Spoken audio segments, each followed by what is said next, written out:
तवळ्यात पुण्याकडे काल अक्षरशः धुवाधार पाऊस झाल्यानंतर आता पुण्यात पावसानं विश्रांती घेतली आहे।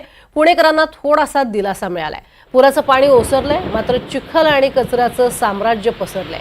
अनेक घरांमध्ये पाणी शिरलं होतं। पाणी ओसरल्यानंतर आता भिजलेलं साहित्य, माती काढण्याचं काम सुरू आहे। आजही पुण्यात ऑरेंज अलर्ट देण्यात आलाय आणि त्यामुळे शाळांना आणि महाविद्यालयांना सुट्टी जाहीर करण्यात आली आहे। तर काल रात्री खडकवासला धरण क्षेत्रातनं मुठा नदी पात्रात 31,000 क्युसेक पाण्याचा विसर्ग करण्यात आला होता। आता सकाळी 7 वाजता 13,981 क्युसेक पाण्याचा विसर्ग हा खडकवासला धरणातनं करण्यात आलाय। पावसानं जरी ब्रेक घेतला असला तरी सावधगिरीचा इशारा पुणेकरांना देण्यात आलेला आहे।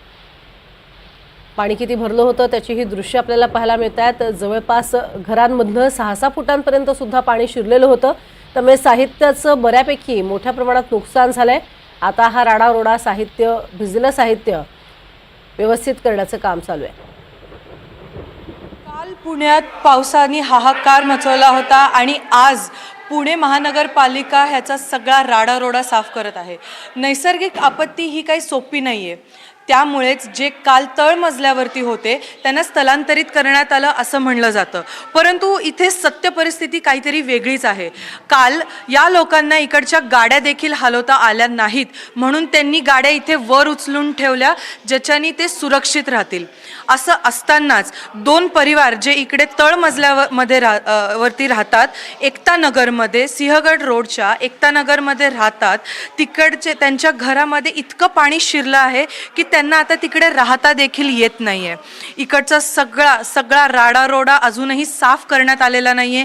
त्यांचं धान्य, त्यांचं घर, त्यांचं एकूण एक सामान हे पाण्याखाली गेलेलं आहे।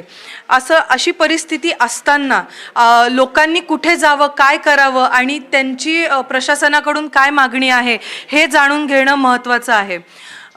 काकू, तुमचं या सगळ्यामध्ये काय म्हणणं आहे? तुमची काय अपेक्षा आहे? की ह्यांनी नुकसान भरपाई द्यावी, जेवढी झाली तेवढी। सरकार काय करतं की येतात 2-3 हजार रुपये देतात आणि जातात, ह्याला उपयोग नाही ना। आज एवढी नुकसान झाली तर आम्ही हिशोब काढला तर लाखोच्या वर नुकसान भरपाई जाईल, तर ती देणे अपेक्षा आहे। आणि देणार असेल तर त्यांनी डायरेक्ट ज्यांचं नुकसान झालं ना त्यांच्या येऊन हातात द्यायची, एवढी अपेक्षा आहे। तुम्हाला स्थलांतरित करण्यात आलं होतं की नव्हतं, किंवा तुमच्यापर्यंत लोक आले होते की नव्हते? नव्हते आले।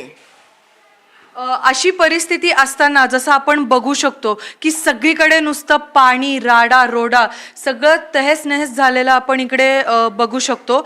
असं असताना अजून एक परिवार जो आपल्या सोबत आहे, त्यांच्याही घरात काहीशी अशीच परिस्थिती आहे। सगळीकडे नुसतं पाणी, चिखल, राडारोडा आणि घरातलं सगळं सामान हे त्यांच्या घरात आपण बघू शकतो। काकूरा, की काय परिस्थिती होती काल कोण मदतीला आलं होतं की नव्हतं? काल कोणीच मदतीला आम्हाला आलं नाही।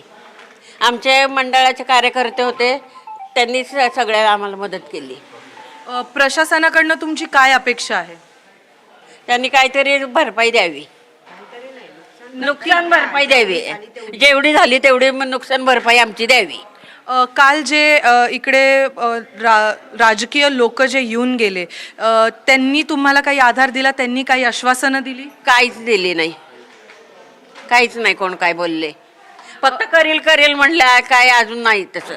इकडे तुम्हाला स्थलांतरित करण्यात येईल असं सांगण्यात आलं होतं, तर तुम्ही नक्की कुठे स्थलांतर झालेला होता? आम्ही इकडच बिल्डिंग मध्येच होतो। म्हणजे जे लोक दावा करतात की लोकांना स्थलांतरित करण्यात, जिकडे पूरदृश्य स्थिती होती तिकडे कोणी आलीच नाही। स्थलांतरित केलं नाहीये आणि आम्ही आमचंच वर्क आमच्या इथं वर आहे त्यांच्याकडे गेलो होतो। जवळपास कितीचं नुकसान झालं असेल काकू? भरपूर झालं, आता लाखाच्याही पुढचं। काका, तुम्ही काय सांगाल या सगळ्या ह्याच्यामध्ये? असंच आहे की प्रशासन फक्त आश्वासन देतं, त्याच्या व्यतिरिक्त काही करत नाही। आणि दुसरी गोष्ट, काल अजितदादा पवार साहेब येऊन गेले, त्यांनी पण असं सांगितलं नाही की यांना नुकसान भरपाई आपण देऊ किंवा काय करू। आता पण मोहोळ साहेब येणार आहेत, आता त्यांची प्रतिक्रिया काय आहे त्याच्यावरती सगळं आपण ठरवूयात की काय आहे काय नाही ते। नक्कीच। अजून माझा प्रश्न तुम्हाला असा आहे की हा सगळा राडारोडा जो झाला तो साफ करण्यात यावा अशी तुमची मागणी आहे आणि ती पूर्ण करण्यात येते का? करावा ना, राडारोडा जेवढा झालाय त्यांनी साफ करावा.